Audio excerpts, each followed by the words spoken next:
You're listening to the Podcast Detroit Network. Visit www.podcastdetroit.com for more information. 1935, the Lions win the NFL championship. The Detroit Tigers take the World Series. The Red Wings bring home Lord Stanley's Cup. Joe Louis begins his rise to world domination. This transforms the Motor City into Detroit, City of Champions.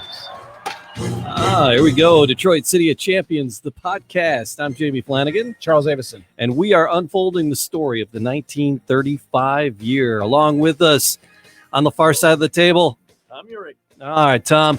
And this is just a story that needs to be told. It needs to be told on a podcast, and it needs to be told on the big screen. That's our goal. We're telling the story here on the podcast, and we're going to turn this thing into a movie. We got Hollywood listening. We already got the screenplay written. I spent a year of my life working on learning how to write screenplay. And David and Affleck back together again. Yes, I'm thinking.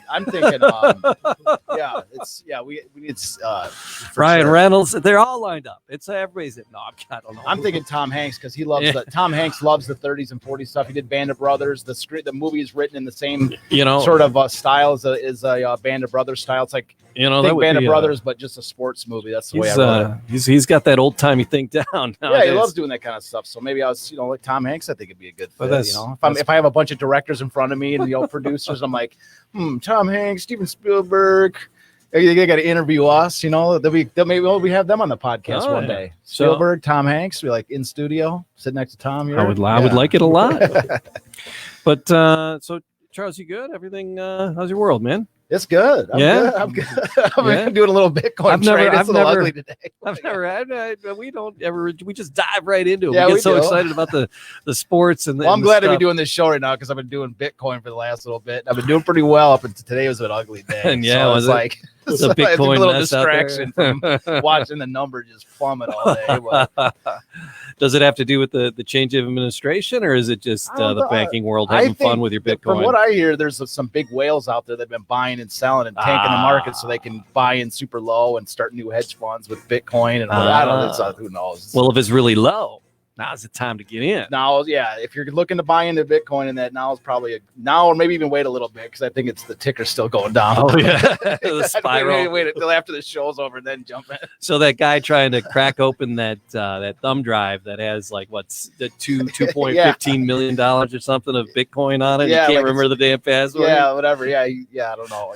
There's the other guy that's trying to dig through a dumpster looking for. Or it's like he threw it out like 10 years ago and he's paying them money to dig through a landfill or whatever. Like they're becoming less and less inclined to do it as we speak. I was watching the financial news with Jim Cramer tonight, and they talked about that guy that won the lottery in Maryland, the $750 billion or whatever. Yeah.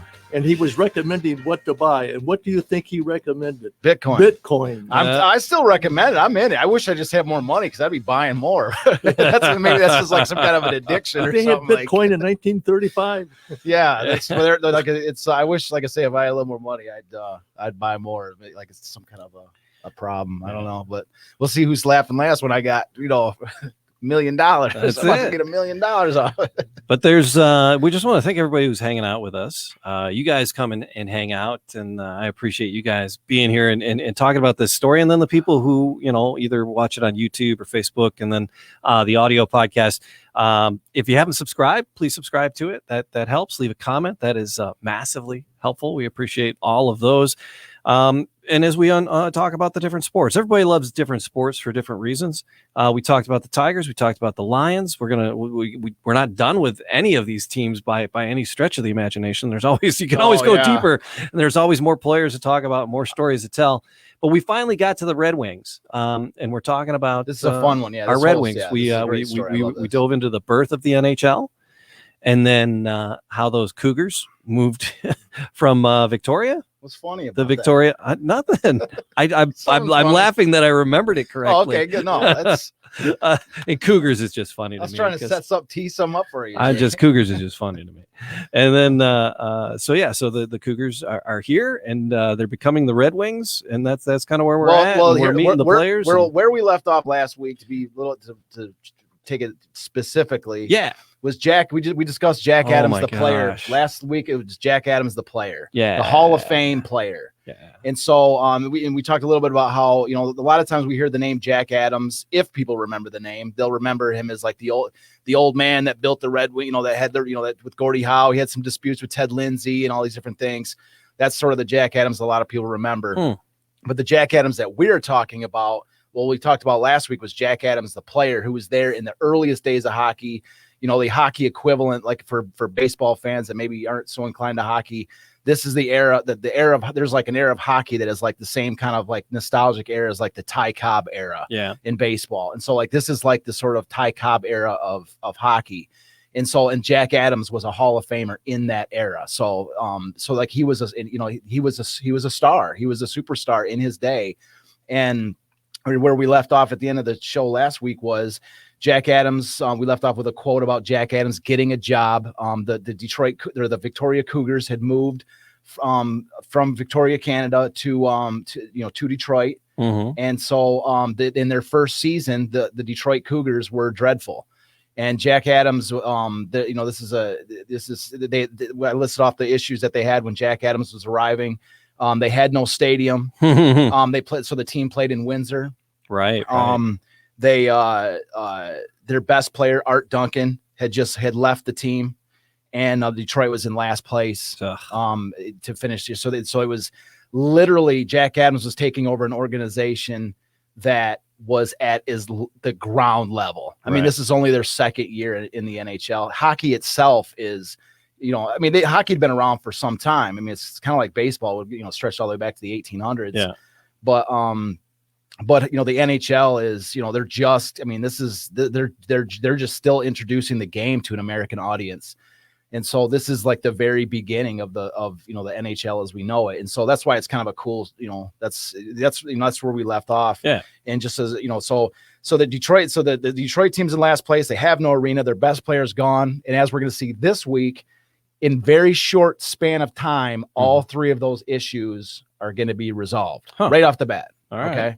And so that's where we're going to begin this week. And so Jack Adams takes over, and the year is 1927 is this year that we're going to start speaking of. This is the Red Wing. This is the Detroit hockey franchise, the Detroit Cougars' second year, and it's Jack Adams' first year. All right.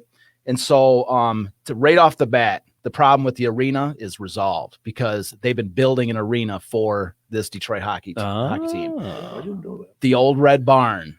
Yeah. The Olympia Stadium, all right, is built. Okay. And it's been being built, right? So this is something we kind of left out. I didn't even give a teaser that it was happening, but yeah. So they had no arena, but they were building one. Okay. So I didn't really mention that. I was kind of like, I wanted to lead off with that. So as we know it as the old Red Barn, at this point, this is the new Red Barn. Okay. Okay. So this is the new Red Barn. So right off the bat, the Olympia Stadium is open, and the stadium is opened on October 15th, 1927. And so we have a little clip to throw up on the front screen, a picture. Sure. And this is like the coolest thing. Like I met a man when I was doing these books. His name was Glenn Moore, and he has like the greatest collection of Detroit Red Wings and Detroit hockey game programs.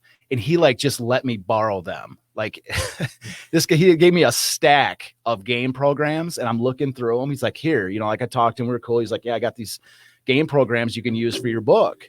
And so I'm looking through them. I mean, it's like every single year since, like, not just like, oh, he's got a lot of them. No, the picture that we have on the screen right now. Yeah.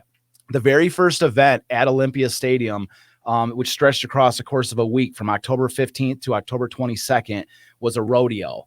And what we have on the screen right now, this is straight out of the book, is the game program from the rodeo. This is before the first game at Olympia, the first hockey game. All right. So this is the rodeo program from 1927. Wow. All right. So I had to show this to anybody that's, especially people that are watching it. If you're not watching it, maybe pop over on YouTube and take a look, because it's cool. Yeah. So anyway, the first event is a rodeo, October 15th to October 22nd. And we can pan to the second clip, which is because shortly thereafter, November 22nd, is the very first hockey game at Olympia. And so he had the game. Glenn Moore had the game program for that too. I mean, he had both. Unbelievable. Yeah. So So the next clip Jamie's going to put up there is the game program. So anyways, what's like incredibly cool about this, the next game program we're putting up is that the bottom of the program had a stamp on it. And it was stamp number 174. And you can see it in the picture if you look really, really close. All right. But the game program is stamped number 174 on the bottom, which means like they were stamping these things, like how many game programs. They might have used them sort of as like tickets or something. I don't know. But maybe they kept track of how many sales they had of those or something by stamping them. But you could tell it was an ink stamp. It was slightly off a little bit. You know, it was definitely a stamp. And so anyways, so what I was like, I'm holding this program in my hand and I'm like, the original owner of this program, the fact that there's a rodeo program and the first game program, like he had both of them, means and Glenn wasn't there. He wasn't old enough to have been there, but whoever was the original owner, like was one of the first couple of 100 people that were at Olympia. Wow. You know what I mean? For the first game, for the opening game. I mean, that's like, I'm like, that's incredible. It's just so cool. Like this is one of the first couple 100 programs. I'm like, this thing is literally priceless. And Glenn just let me borrow them, you know, to scan them. And I got all the pictures, the insides of the game programs in my book. So you can see all the different stuff. I threw a picture up on the screen next to the program cover, which shows the first Detroit with the first team with Jack Adams as the Detroit Cougars. And then I isolated the picture of Adams on the end of the team photo. But that was the first, and that's like right in the game program. It shows a picture of the first Cougars, or the first team with Jack Adams is the coach, and there's Jack Adams, young, you know, super young in that picture. Oh my God, yeah, look at that. And so, you know, the Old English D on his chest and all that. So you know, they took that Tiger logo, of course. So so that's that first team. So anyways, so the issue number one is resolved. The stadium they have a stadium now. Okay. And so so the second issue is that, you know, their best player had left, Art Duncan. If you can keep that screen, pan all the way to the right of that screen, that the guy right at the far end to the right. So anyways, so there's a guy on this team photo. He's all the way to the end of the right, and that's Larry Ory. Larry Ory's rookie season is in Jack Adams' rookie season, signed and scouted by Jack Adams. And Larry Ory is like, I've got a hand, you know, I mean, I love all these guys. I'm like, this guy's my favorite player. He's one of my favorite players. He's one of my favorite players. You have so many favorite players. I have so many favorite players, but Larry Ory, so just to give you a little, so this is the first like star that Jack Adams, this is the first star of the Red Wings. Mm-hmm. Or, I mean, I'm sorry, of the Detroit. I'm so used to saying right. This is the first star of like the Detroit hockey franchise, Larry Ory. And so here he is on the original team photo from the very first year of Olympia, his rookie year. And so Larry Ory, just give you a couple, you know, Jamie, you like nicknames, right? Yeah. Oh yeah. Tom, you like nicknames, right? So I do too. So I threw a couple to show you, you know, give you because nicknames sometimes kind of reveal a little bit about a guy. And so he had 3 different nicknames. Little Dempsey, like as in Jack Dempsey. Mm-hmm. So Little Dempsey, the Sudbury Buzzsaw, because he's from Sudbury, I think it was Ontario, Sudbury, Canada. Right. Yep. So and then the Little Ragman. Because so his style of game was he was a right wing, and so his style of game was like he was a total scrapper. He's like they call him the Sudbury Buzzsaw, Little Dempsey. Like this, there's some stories where when we get into him, we'll talk more in detail about him, but because there's so much to talk about with Larry Ory. But he was just like, there was one guy talking a story about how it was in the late 30s, and some big guy had hit him, and Larry Ory came out of nowhere and just was like a bull terrier. He was pounding on this guy. And so he was like, he saved me. So he was a total scrapper. They all were really scrapper. I mean, really, you had to be a scrapper in this era. This is a roughneck era of hockey. As we're going to find out in many other stories. But so anyways, he was a kind of player that like he was like sort of an all around guy. He was able to score he was a great scorer, great defender. And his nickname of the Little Ragman came from the idea that like when there was a penalty, and Jane, if you're familiar with the game of hockey when there's a penalty, you know, one team has to kill the puck. Like the other team, if there's a penalty, one player goes to the box, the other team's shorthanded. And so it's a power play. So the other team's on a power play in that. And so the other team has a one-man advantage. And so your goal is to keep the puck away from the other team as long as you can, so that, you know, you don't, they don't score on you with a man advantage. Sure. And so Larry Ori was especially adept at doing that. Oh, okay. Like he could take the puck and he could just like play his own game of keep away. Just like as long as it needed to be done. Like he was just, that's why they called him the little rag man, because he was called ragging the puck, where you're just you're just trying to keep it away from the opponent. Like you shoot it down the ice, you do whatever you can to keep it away from him. And he just excelled at that skill. So anyways, Larry Ori is the guy that right off the bat that Jack Adams recognizes is, in fact, Larry Ori has, if the next picture we have on the screen with Larry Ori, this is also from that game program. And Larry Ori had his, even in his rookie year, he was identified as one of the stars. He was in this original game program. He is featured. Yeah, there's yeah. Okay, you got you. Okay. So anyways, yeah. So that so he's actually featured in the game program. They knew right off the bat that he was going to be one of their anchors, and so they started to promote him as one of their stars. So so there we go. That's box number 2 checked. Box number 1, they need a stadium. Box number 2, they need a star to replace the guy that left. And so now they have a young star in Larry Ori. And so in step number 3, and by the way, they lost that first game to Ottawa 2-1, November 22nd, 1927.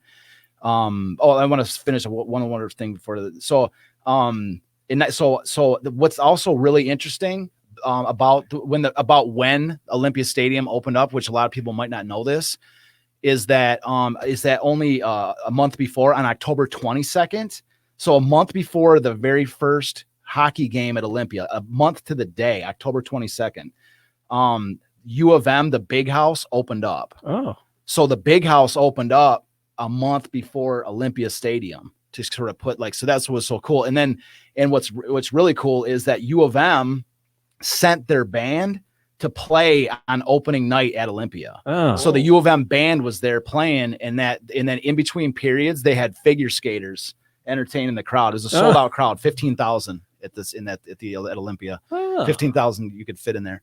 And so opening night was a sellout crowd, figure skaters, U of M band, all the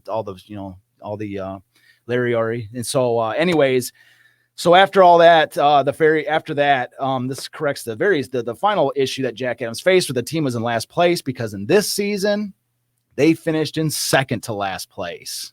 So that's a step in the right direction, you see. So they answered all 3 problems right off the bat. Yeah. Improvement. Yeah, so they improved, right? They were second to last.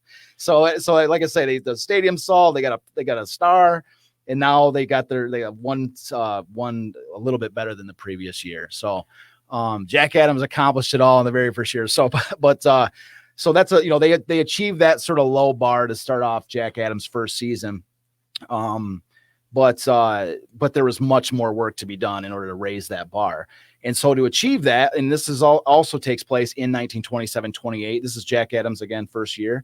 So Jack Adams, one of the sort of the thing that was happening in sports at that moment, especially, really baseball primarily, was the invention of the farm system, where the minor league teams would become feeder, like there was minor leagues all the way before, but now the major league teams would have minor league teams specifically for growing their own talent. And that concept was led by Branch Rickey in baseball. Well, that fad was not unique to baseball. Like the hockey picked up the same concept. And so what ended up happening was at that moment, 1927, as we said, Jack Adams started his own minor league hockey team, which in that team is, Tom, can you guess what team that is? You got me on that one. Detroit Olympics. You've been waiting for this for the longest time. You've been waiting for the Detroit Olympics story forever. Here we go. Okay. Okay. Well, yeah. I'm listening. Okay. Good. No, you're good. You're good. So anyways, it's the Detroit Olympics are founded. So the Detroit Olympics play at Olympia Stadium. And what's unique about this team is that so usually minor league teams are set up to play in like other cities, right? Because you don't really want to tap into the same fan base. Like the Tigers minor league teams don't play in Detroit. They play in like Toledo and Lakeland and stuff like this.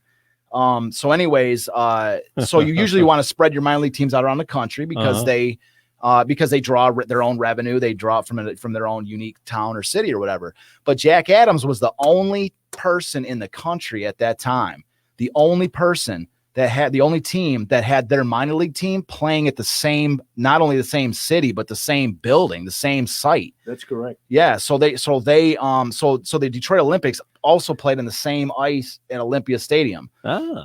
And the reason why, I mean, I'm sort of assuming why, I guess, because like the reason I believe they were so bad they were moving people up and down so quickly. No, I don't think so. I don't think so. But that's a good speculative argument.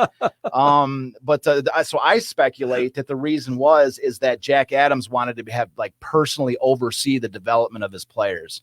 That he personally wanted to oversee these guys because the reason that sounds a little more reasonable. Yeah, well, yeah, we can go either way. You know, there's a couple. Well, you could send one down to the Olympics and watch them. There's that time. too, sure. Yeah. And you could have potentially smaller rosters for a team that's not doing financially great. You could have smaller rosters and bring the minor league players quicker up. changes. Sure. Exactly. So you could see that. I could see that happening too as a reason.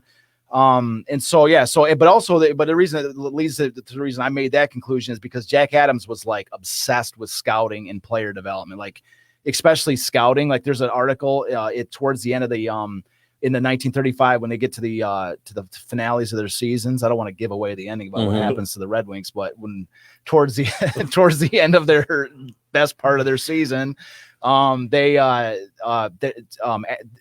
left the team like on a road trip so he could go scout a player over in like Hamilton, Canada. Oh, wow. Okay. So they're like getting ready for a big moment of their year, and Adams is out scouting some guy, you know, like they're.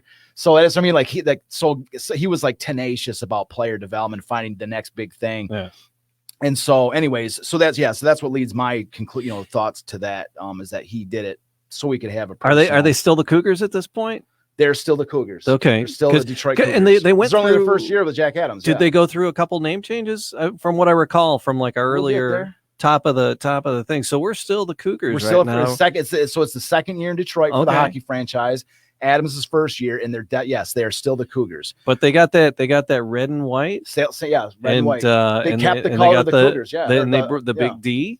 And they have, it's red and white with that. It's the same colors we would recognize today. Yeah, and it's that vintage D that they pulled out. They started pulling those out for the those Winter Classics. I think is when they first started bringing those back. Well, a lot of these teams, and you'll notice a lot of people that have seen a lot of different sports history stuff with like football and stuff. You'll notice, and still there's existing examples where a lot of these like football and hockey teams, they would take the same name as the baseball team, right, to associate with that they're the major league of that, the counterpart of that particular team. In fact, the Pittsburgh hockey team at this time was called the Pirates. Yeah. And so you have still to this day, the New York Giants in football. I mean, so was it's a Giants baseball team. So was their football team, the Pirates? Yeah. Well, exactly. They would try to associate with those other established sports. Just when I see this, I'm like, oh, those are Red Wings. When I see this image, exactly. Yeah. But these are Cougars. Yeah, these are the Cougars, and so because I was reading as you were talking, I was reading this thing. It's like, here are the new Cougars. I'm like, oh crap, they're still called the Cougars. Yeah, they're definitely still the Cougars at this moment. All right, so this their first and second seasons here. Yes, and so anyways, so this is their first season. So their second season, 1928-1929. They move up again as far as their quality. Their record. They're fifth best in the 10 team NHL. So they're fifth best. And Adams finds another star that he can build his team around. Right. And this player's name is Herbie Lewis. We have a picture. All right, Herbie. I'll grab Herbie here in a second. So a lot of times when people are reading about the Red Wings in 1930s, there's really not that much information on the 30s Red Wings. Mm-hmm. But usually you're reading a section about it in a Detroit history book of some type, and one of the players that you're going to see, you'll see a mention of quite a bit is Herbie Lewis. He was absolutely one of their stars. And so here he is. Yeah, you get a little picture of him right here. So Herbie Lewis, his nickname was the Duke of Duluth. And so I can't wait to actually do I want to do an entire show on him because there's this fantastic story. There's this fantastic story about him in the minor leagues. And I don't even want to start going down that path, but sure. he gets his nickname from the minor leagues, and he's just there's this incredible rivalry he's got with another player that carries on to the NHL. So we'll get to him at some point. I love these gloves. Yeah. Look at these gloves. Yeah, they're like That's leather. just like heavy leather. That is Yeah. fierce. Yeah. So Herbie Lewis is sort of known for speed and speed, scoring consistency, and neutralizing the other team's best scoring threat. So like as a forward, like he was a forward, he's a left wing. Yeah. So anyways, Herbie Lewis is one of the fastest players in the NHL, but his scoring consistency, I actually went through the 1935 season. And I like, he never put up like massive numbers of goals, but the consistency was ridiculous. Like, and I mean, I don't mean like, oh, he had 20 goals in 20 games or something like this, or, it was usually more like, he played like 50 games. So he would have like 20, 25 goals, 20, 25 assists. But so that's not anything super, super special. It was like basically like a point a game. But what was interesting is I actually went through, because like when you're reading like article after article after article, and you start to notice that like, who scored the goal? Herbie Lewis. Who set up the goal? Herbie Lewis. Like every game, Lewis is mentioned is either a scoring a goal or setting up an assist. And so I actually systematically went through to like test this theory I had about his consistency, at least in 1935. I didn't do it for every year, but for 1935, I looked at it and it was like, seriously, there was only like one game. There was like the most that the biggest span without a goal or an assist was like 2 games. Oh. Otherwise, it was a goal or an assist. Like he never had like 2 or 3. It was always like one. Like he was a contributor like every single game. He was the playmaker. Yeah, but he wasn't like, you see what I'm saying? Like it was just consistency. Like every night it's an assist or a goal. He's chipping in somehow offensively every single night. So like I say, it wasn't necessarily about Herbie Lewis. It wasn't necessarily about his like flash, big time numbers that he put up. It was just that like, it was like game in and day out. You knew you could get a score out of him somehow. And so, but he would, like I say, he was also known for being able to, they used him at least, like he wasn't just did it every single game, but he was like one of the things they used him for was neutralizing, like targeting the other team's fastest and sort of big, flashiest playmaker. They would stick him on that guy, and he would Herbie, and that was what eventually in one of the Red Wings' biggest moments of the year, like Adams would recall and say that Herbie Lewis was like literally one of the top 4 memories he had from his ability to stalemate these other guys. So he was a forward, he was an offensive guy, but he was also tremendous defender and incredibly valuable on that, on defending the other team's forwards. So that's 1928-29. That's the second year of Jack Adams, the third year of the Detroit Cougars. And again, they finished fifth best out of 10 teams with 19-16-9 record. So moving on to the third year of Jack Adams in Detroit, and they find their third star. And we can put that guy's picture up there. Is Ebby Goodfellow. Okay, Goodfellow. Yep. It's a good fella. So his full name, Ebenezer Ebby Goodfellow. Okay. And so I know I've already said this already. Like, I know this guy's like one of my favorites. He's one of my favorites. He's one of my favorites. And when we get to Bucko and McDonald, I'm gonna be like, Bucko's my favorite. I swear he's my favorite. But Bucko is like my favorite. Like he's like, I guess you could say like a fan favorite. You know what I mean? Like for almost like in a singular year kind of thing. He was almost like my favorite 35 player, like the guy that like tipped the balance. We'll get to Bucko at some point, but my favorite like Red Wing from this era, like pound for pound, like year in and year out, Red Wing from the 1930s is Ebby Goodfellow. He is like jacked up. Yeah, man. He's got like a cut on his nose, every photo you see scar him on his forehead. Every photo you see him in, he is like, he's looking right at you. Oh man, yeah, this is and so he ripped off of his sweater. Yes, like I say, like Ebby Goodfellow, as you can see in the picture. That's why I kind of chose this picture, because I really think it does a good job in showing this intensity of Ebby Goodfellow, and so the Ebby Goodfellow is this is a guy, and when we get to really diving into Ebby, like I'm going to make a case for why Ebby Goodfellow's name should be retired by the Detroit Red Wings.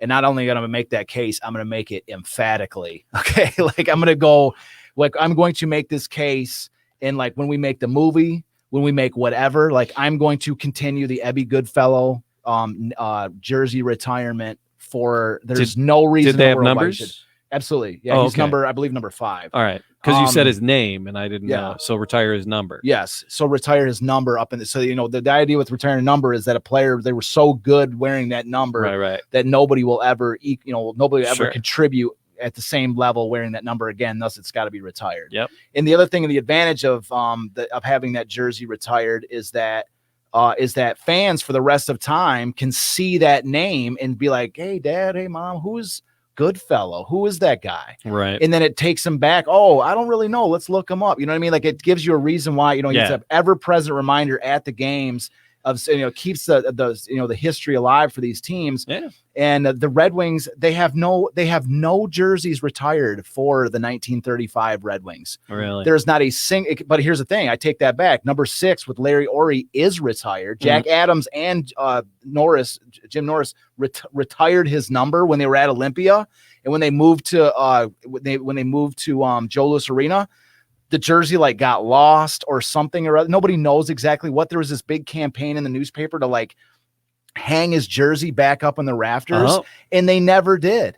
And so Larry Ory's number, the only person that's ever worn number 6 since Larry Ory is it was a relation. It was like a cousin of Larry Ory. Yeah. And they specifically allowed him to wear it because he was a blood relation. Right. But otherwise, Larry Ory, nobody's worn number 6 since Larry Ory. But it's not in the rafters. But it's not in the rafters. And none of the Red Wings at 35 are. Not Ebby Goodfellow, not any of them. Even, there's no, and that's what I'm saying, especially Ebby Goodfellow, career Red Wing, career Detroit from the very beginning. One of the most, this guy's a captain. I forgot how many years. We'll get into that when I have the notes down, so I don't give the wrong amount. And the wait till we get to the contributions of Ebby Goodfellow in his sum total. And I'm telling you, there is no way that anyone can make a case when I put down the case for Ebby Goodfellow's number, retirement jersey, retirement of his jersey, there's no argument that can possibly be made against it. Well, maybe it's because no one, maybe they retired the name Ebenezer because no one is called Ebenezer anymore. Always coming in and out there, Jamie.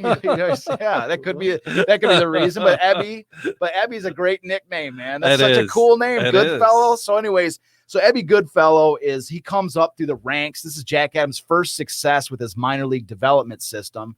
So he comes up his first years with the Detroit Olympics, and at the time the Olympics played in the IHL, so International Hockey League, minor league. And Ebby Goodfellow leads the league in scoring. This guy, he plays center, and he is an absolute monster. He's not only one of he's not some big flashy skater. He's a big guy. He's one of his nickname was the Big Fellow. All right. This is like Gordie Howe before a Gordie Howe. Yeah. He is a big man. He's one of the biggest in the league. He loves to fight. He loves to beat the heck out of people. All right. He loves to fight. And he is I've got pages and pages of photos of Ebby Goodfellow slamming people. All right. Fighting people. I have a photo where there's a guy, he threw a guy into his own team's box, where the rest of his team was. And Ebby is in the box fighting the guy.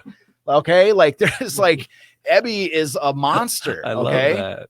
And wait till we get to really get into this with Ebby Goodfellow.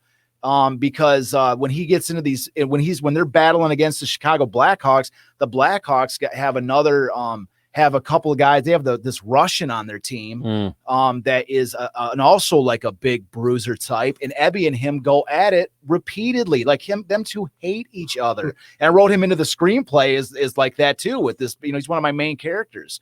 I wrote him in that he's got this bloodlust for this, for this Russian that the Blackhawks have. And so, anyways, Ebby is just I wait till I don't want to get too far in him. I start going a little crazy with Ebby, but this is the guy that leads the team out of the tunnel every single game, no matter what. Captain of the team. Was he captain? He was absolutely. I forgot how many years, but I don't want to give it. There's a couple things. There's an incredibly unique series of circumstances which arise. Is this year 2 or 3? This is Adams' the Adams' third year. Okay. When Ebby Goodfellow comes out of comes from the Olympics. So Ebby plays with the Olympics in Jack's second year, and then he actually plays with the Red Wings. I'm sorry, what I keep saying, with the Cougars, which in Jack's third year, which is 1929 to 1930. And so anyways, I want to read you a quote, just give you a quick quote with Ebby. Okay. I know you're going to go off on Ebby, but I already have a quote mark, so I got to follow the notes, right? So page, I don't read that. I was reading the page 568 in the book. Yeah, that's where this comes from. Okay. So anyways, so this is Ebby's first game with the Detroit Cougars. Okay. So anyways, okay, so right here. So this is Jack Adams' interview. This is actually a quote from 1936, but Jack Adams is recalling Ebby Goodfellow's first night. So as long as hockey is played in Detroit, you probably will hear stories of Ebby Goodfellow's stormy debut. I can never forget his courage, declared Jack Adams. Since that time, he has been my pride and joy.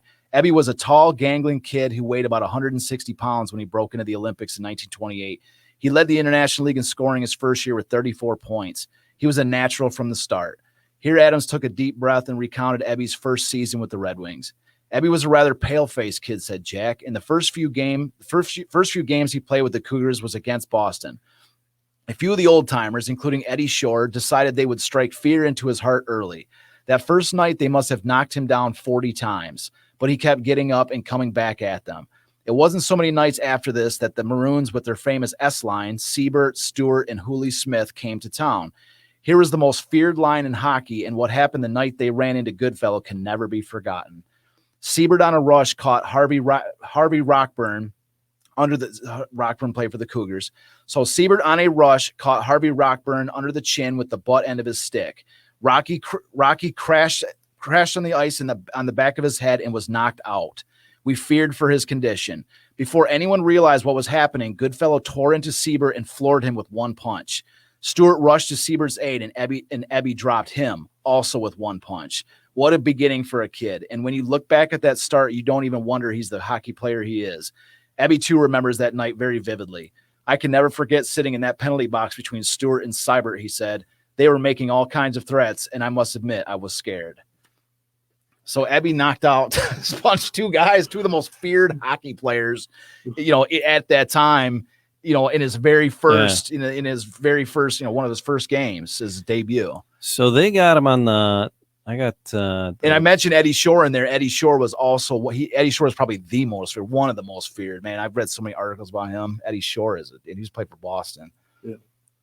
So they have a list of captains here, and I don't know. No, I don't want to go too deep into it. I know, I didn't want to do that because there's a whole specific story.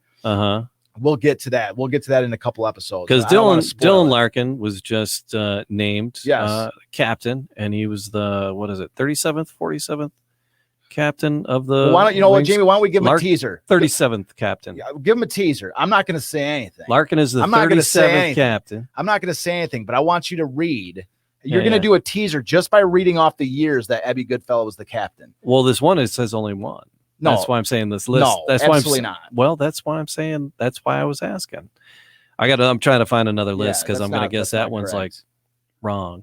It seems wrong. That's why I was asking. Well, we'll cover that in another situation. Yeah, because I want to make sure the detail. Because there was a very specific thing that happened, and that list might not cover current roster. Yeah, I'm trying to find another list because the list. I was trying to find out how many years he was, and Larkin being the 37th. These guys being the Cougars, were they counting those guys as red, maybe, and they are. Okay, good. Because it goes back into the 20s. We'll get to that in a second because there's a very specific story I want to tell with this. With Ebby's captaincy, because all right. I don't even want to go to it. I'm going to give it away. Because there's a couple of this, and it's not just Wikipedia, it's this thing called Elite Prospects, and so hockey history.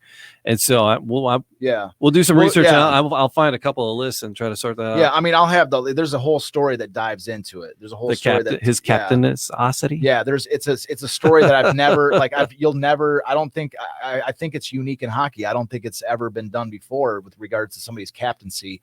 And it's just a fascinating story. Is this part of Ebby's story when we do on Ebby? It'll be in a couple episodes. Okay. Because because it's sort of part of the overall story. Okay. But it's essential. It's worth.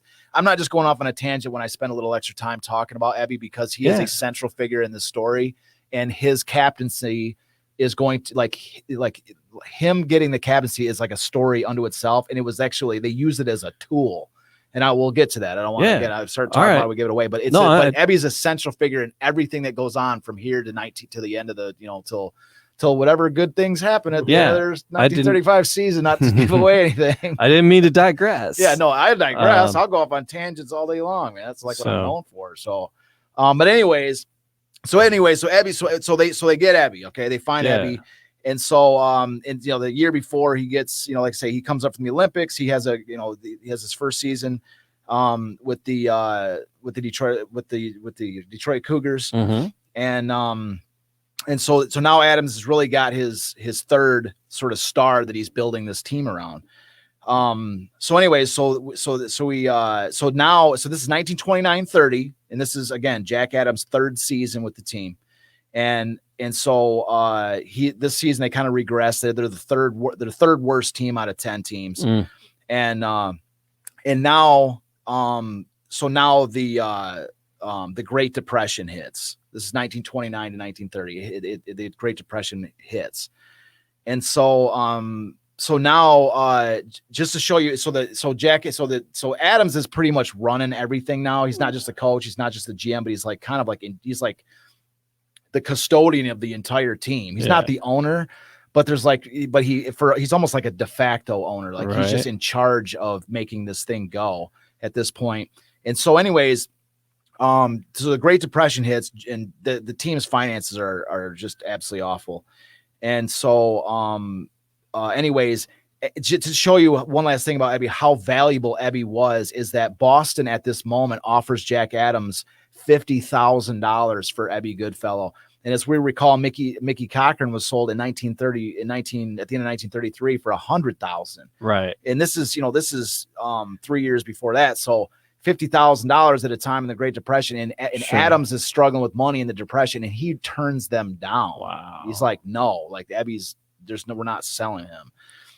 And so, anyways, and then I also want to read, I have one more quote to read about hockey at this time in Detroit to show how, just to show how tough they had it. Okay. So the Great Depression is one thing, but the fact is that there it kind of shows, how hockey in Detroit was at this time, like how non-existent it was. Like this, and so what is it here? Okay, so this is from the book we had last week. This is my book, but I took it from the Phil the Ranger book. It's a quote from him with the If They Played Hockey in Heaven, the Jack Adams story. So anyways, so Jack Adams, this is actually from a year or so before. So if Jack Adams' prideful optimism was at its peak when he rolled in Detroit in the fall of 1927 to take over the coaching duties of the hapless Cougars, it was quickly steamroller back into proper perspective. Jack had some peculiar problems to face, not the least of which was that the hometown hockey fans took delight in rooting for the opposition. Detroiters didn't know or understand hockey. They thought a cross-check in the blue line were Taylor's patterns. Compounding the indifference of most of the city's sports fan was the fact that their hometown NHL club had played its first season. All right. So the fans came out in good numbers, all right, but most were from Windsor, and almost to a man they did their cheering for the opposing team. Especially if it happened to be wearing the colors of one of the league's 4 Canadian entries. The cheers were particularly loud when the Toronto Maple Leafs visited Olympia, and the place went berserk when the Leafs slaughtered the Cougars, which happened quite often. I've never seen a place like this in my whole life, moaned a disillusioned Adams one night after a bad loss to a visiting Canadian contingent. There just can't be another city in the world where the home team isn't popular. Even when we win, which I admit isn't too often, we get booed. Things just have to change around here. So like I say, so this is adding to the weight of the issues of this situation, is that their fans, quote unquote fans, are not even, they're rooting for the other teams at this point. So anyways, so this is the issues that Adams is facing at this moment. And so going into 1930-31, the culminating point where we're trying to get to is 32. So 1930-31, they find a fourth new star, Johnny Sorrell. I'm not going to go too much into detail with John Sorrell. We got a picture of him though. Okay, we'll get it in a second. So Johnny Sorrell is a left winger, and I mentioned him because he is one of these original guys that is still going to be with the Wings in 35. With Adams in 35. Nicknamed Long John, which is you can. There he is. There he is. Yeah. So 1930-31. Because the Depression had hit so brutally, and because they're trying to still make their name with Detroit fans, they tried to engage the fans a little bit more by changing their name. They wanted so they opened it up to a newspaper contest and let the fans vote on the new team name. And that's the name they came up with, was the Falcons. Okay. And so that's it right at this. So 1930-31 is the first year as the team as the Falcons. And in this season, Ebby Goodfellow, 48 points, 25 goals in 44 games. So that's pretty good. Wow. And so at this exact moment, Pittsburgh Pirates, the hockey team, folds. And they move to Philadelphia and become known as the Quakers. And so so the Quakers just Quakers. So just remember, the Quakers are going to be one of the worst Today teams. It'd be like the Earth Quakers, but then it was probably like Quakers, like the Quakers are known in NHL history. Like anybody that looks at like NHL history, the Quakers are legendary for. They're like, I think they are I can't imagine there's a worse team. They had like 4 wins, so the Quakers are like the worst team ever in NHL history. That's the team that moves to Philadelphia, becomes the Quakers. And so anyways, it's pseudo important. We'll be talking. There's Quakers are going to have a little bit of a role to play in a couple future story components. But so anyways, so the Pirates fold move, but just saying the Pirates folding, it kind of shows you the situation in hockey at this time where, here's now the newly named Falcons. They're struggling. This is the depression. Hockey is not the number one sport. It's nowhere, top 3, barely. There's only top 2 or 3 because there's only a couple 3 sports there to play, and so they're it's big name professional sports like this to play. So anyways, this is the fact that a team folds. It kind of shows you that this is an era of great of upheaval. We're going to see even more of that coming up in future episodes, but. So anyways, and so that's 1930-31. They finished with the 3rd worst record in the NHL. So they're also not doing well on the ice either. They got some stars, but they're just not playing well. And so this is the final year we're going to talk about today's show, 1931-32. And this is, and then we want to talk about I believe, what do you say, 5th star that Jack Adams finds. Yeah. And this is a key thing. So these 5 guys are going to be the guys that these are the core guys that are going to be with Adams when we get to 35. Is he young? So Doug Young, yes. And this is a teaser for what I was alluding to earlier with the captaincy of Doug Young, or I'm sorry, of Ebby Goodfellow. Mm-hmm. So Doug, this is our early pick. This is a super. I didn't even have this in my book. I found this just today. I found it because scanning the internet. Because I couldn't believe I found this. I just love this picture. But this is Doug Young. I believe with him with the Hamilton Tigers. This is not a Detroit Cougar uniform. But anyways, this is super. But anyways, Doug Young is going to be such an incredibly important piece to the 1935 Detroit Red Wings. Oh yeah. He is such an important component. He is so Doug Young, and this is like the sort of teaser for what I was talking about earlier with Ebby's captaincy. So Doug Young is a star. He is a star, right? But he's got this weird issue, this strange issue. He's a handsome brute. Yeah, he's good looking dude, and he's great. But he's a defenseman. He's a defenseman, and Doug's got this problem where he's especially when we get to 35. Because he's going to be surrounded by a galaxy of stars, but he doesn't the only way that they can assess, Adams looks at him like, you are one of the best players I've ever seen. You are one of the best players, but Doug doesn't believe in it. It's just the greatest sort of character arc for a movie ever, because Doug doesn't he doesn't see it in himself. He everybody else sees this. The physical ability is there.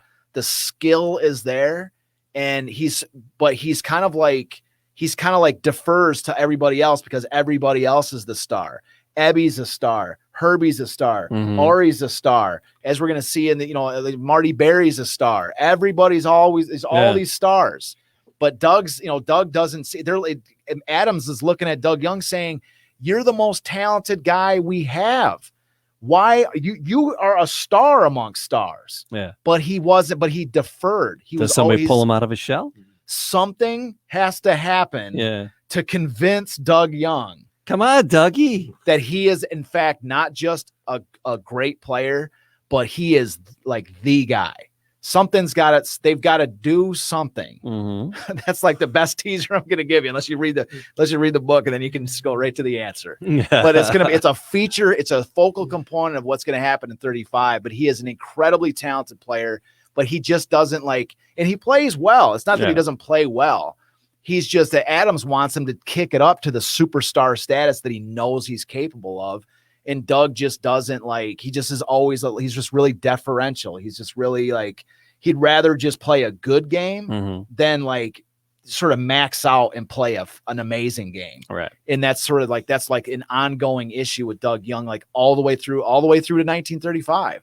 And so anyways, so that's Doug Young, and his nickname, the Glycan, I think I'm saying this right, the Glycan Cowboy. The Glycan Cowboy. Yes. What the hell's that? I think it's a town in Canada. I think that's, I got to look again in my chapter, but I think it's his nickname is also, they didn't just call him the Glycan Cowboy. They call him just Cowboy, but they refer to him in articles in the Detroit Times and such as the Glycan Cowboy. But I think like friends just called him the Cowboy because he loved riding horses. At one point he wanted to be a jockey, but he got too big to be a jockey. So I think that's why they could be him. a jockey. I'm gonna go play in the NFL. Yeah, no, NHL. Yeah, so he's like NHL. Yeah, so yeah, they're like, he's like, I wanted to be a jockey, but I got too big, like. But that was, I think maybe that you can see the humor behind that. Maybe that's why they started calling him Cowboy. I guess I didn't really find an exact reason, but so anyways, so here we are. We've sort of come to the end of like what I wanted to get to today. Yeah, but I want to finish off this story. Because this is kind of what I was hoping to lead up to. Yeah. Is that, so we're sort of facing a critical, and I finished the year. So 1931-32, which is first, second, third, fourth. This is Adams' 5th year in Detroit. Right. Their second year is the Falcons. They're still the Falcons. They're finishing up the 1932 season, and they have a record of 18-20-10, which is actually good enough for 3rd place in the American division. Hey. And they qualify for their first playoff appearance. Holy smokes. But they get beaten in the first round. So, but they get there, they're making a little bit of headway. Yeah. A learning experience. It's a learning experience, yes. Yeah. So they make their first playoff appearance, so that's good. But the only downside is the team's bankrupt. So no. That's bad. That's not good. No. So they're so bankrupt. You're like, I thought you guys were going to say, how bankrupt are they? They're so bankrupt that Adams' bosses are the bankers who are managing the team through receivership. Oh boy. So like his bosses are on the board of I don't even know, like, some city bank or something, that's his bosses. And they're, imagine. So the team is cash strapped beyond all measure. So Adams sort of faces a choice at this moment because the bankers, they're just looking to get whatever money back that they have into the team. And so they're looking over at, the only real assets that Adams has is the stars he's collected, and Ebby Goodfellow. They're like, hey, I thought Boston offered you $50,000 for Ebby Goodfellow. And he's like, where'd you hear that?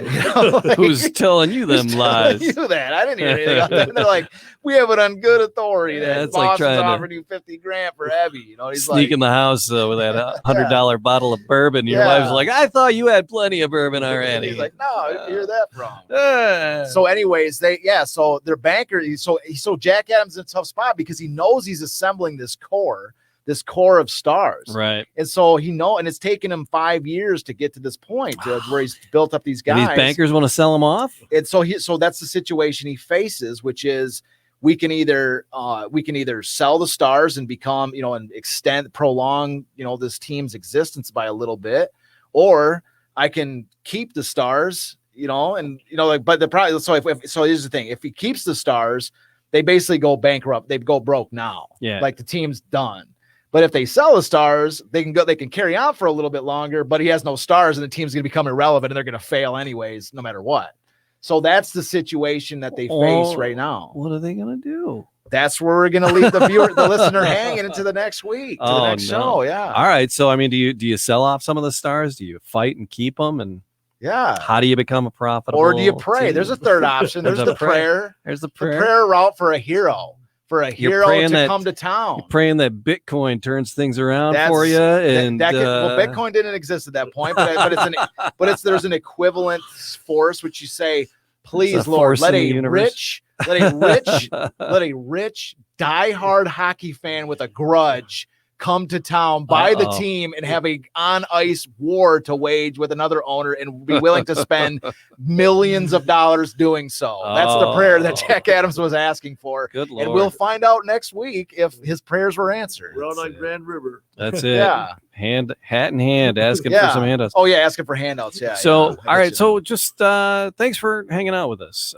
People that are listening, watching on Facebook or watching on YouTube, appreciate you spending time. Can I squeeze one last little thing in? Nope, not before I say thank you to Catherine and Simon for chiming in. Hey, and Simon. Now that I've said thank you to Catherine and Simon for chiming in, thank you to both of them too. You can add one more thing. So I wanted to mention, I have a little note at the bottom here. One of the little weapons that Jack Adams had that is a sort of an unknown thing was his wife, Helen. Oh, okay. I wanted to mention this real quick.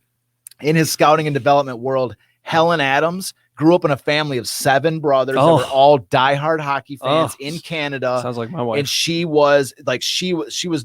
helped him scout.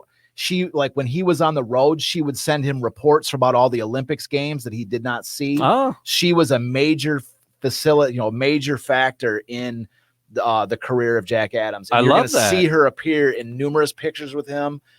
She is an ever present. I wrote her into the screenplay as a major contributor because she was. I mean, there could be no doubt about that. So just wanted to throw that in there. I have it in my notes, and I didn't want to like flip the page and not. Yeah. Oh no, definitely. It's got to give her props. Like my wife Colleen, she was one of 8 kids, but it was 6 brothers growing up, and it's just like she loves her hockey and sports. It's man. I'm just saying it because it's part of the story, you know, because like, I mean, she, it helps to kind of throw light on like Jack. I mean, there was a, type of situation where, that's this, this is an early age of hockey. They don't have like these big, massive scouting departments and stuff. And the fact that he's got Helen, his wife, who's a diehard hocky fan, a diehard, knowledgeable about the game. And, I have an idea of what type of woman she might have been. So she, so she plays an important part. And so, I just think, it's I guess you call it Jack's secret weapon was his wife. So I just want to throw that in too. All right. We also have to say hi to Charlotte, who checked in late. I'm pretty sure that's my mom, unless I don't really know too many Charlottes except for my mom. I'm named Charles after my mom. She named me after her, with Charles the master form of Ava since my last name, but how old? Fair play. Yep. So hi, Mom. So how you doing, Mom? She's one of our biggest fans, if not the biggest. So my mom did chime in. So there you go. She doesn't have a computer, so there's that. That's a good reason. That's a good excuse. She's 90 and doesn't have a computer. We'll get her one. There's that. I mean, Christmas was just around the corner. Just happened. No, she does. She's got one. Get her a computer. Set her up. Put the show on and say, "Watch it." Sometimes you gotta put it in her hand. I've made her listen to some before. Okay. So no, maybe she just doesn't want to. Yeah. I know. I don't like you. No, she likes you. I was joking. But yeah, thanks to everybody who spends a little bit of time with us. We do appreciate it. Like, subscribe, leave a comment. There's merch everywhere. DetroitCityOfChampions.com, wearingfunny.com, and everywhere in between. So till next time, we're going to get the rest of this story. Our prayers are going up. Remember, next week we're praying that a super rich diehard hockey fan with an intense grudge against other owners in the NHL who's willing to wage his on-ice war through Detroit is going to come to town. That's our prayer. That's what we're hoping happens. And we're going to keep it on ice. Yes, we're hoping that something like that maybe happens. All right, till next time, keep your stick on the ice. Yes, that's a great quote. I love that.